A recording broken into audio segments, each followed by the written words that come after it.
নমস্কাৰ ভিটাইম আসামৰ নতুন এটা ভিডিঅ'লৈ আপোনালোকক স্বাগতম জনাইছোঁ। বন্ধু বান্ধৱীসকল, এই মুহূৰ্তত আহি পৰিছে দেশ বিদেশৰ কেইটামান গুৰুত্বপূৰ্ণ খবৰ। আপোনালোকে ভিডিঅ'টো স্কিপ নকৰাকৈ শেষলৈ চাই থাকিব। আজিৰ প্ৰথমটা গুৰুত্বপূৰ্ণ খবৰ, অৰুণোদয় লাভ নকৰা লাখ লাখ মহিলাৰ বাবে আহিছে ডাঙৰ খবৰ। 40 লাখ মহিলাই নতুনকৈ লাভ কৰিব অৰুণোদয় আঁচনিৰ ধন। পঞ্চায়ত নিৰ্বাচনৰ পিছতেই লাভ কৰিব 40 লাখ মহিলাই লাভ কৰিব অৰুণোদয়ৰ ধন।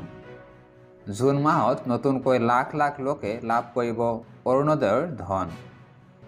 গাঁৱে গাঁৱে গৈ কৰা হ'ব অভিযান। সকলোৱে লাভ কৰিব অৰুণোদয় আঁচনিৰ সুবিধা।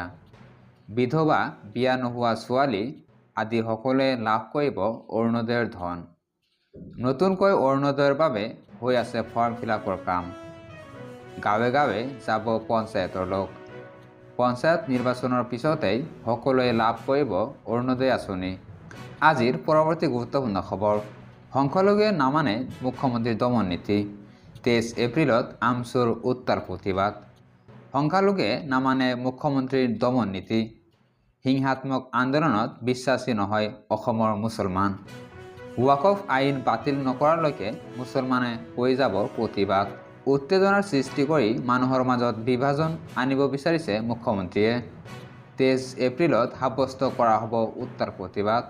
মুছলমানৰ আন্দোলনক ভয় খাইছে মুখ্যমন্ত্ৰী ডক্টৰ হিমন্ত বিশ্ব শৰ্মাই। মুখ্যমন্ত্ৰীৰ বিৰুদ্ধে এইদৰে গৰজি উঠিল আমছু। বন্ধু বান্ধৱীসকল, এনেকুৱা ধৰণৰ খবৰ নিত্য পাবলৈ হ'লে আমাৰ ফেচবুকৰ পেজটো ফ'ল' আৰু শ্বেয়াৰ কৰি দিব। আৰু যদি আপোনালোকে ইউটিউবত চাই আছে তেনেহ'লে আমাৰ চেনেলটো ছাবস্ক্ৰাইব কৰিবলৈ নাপাহৰিব।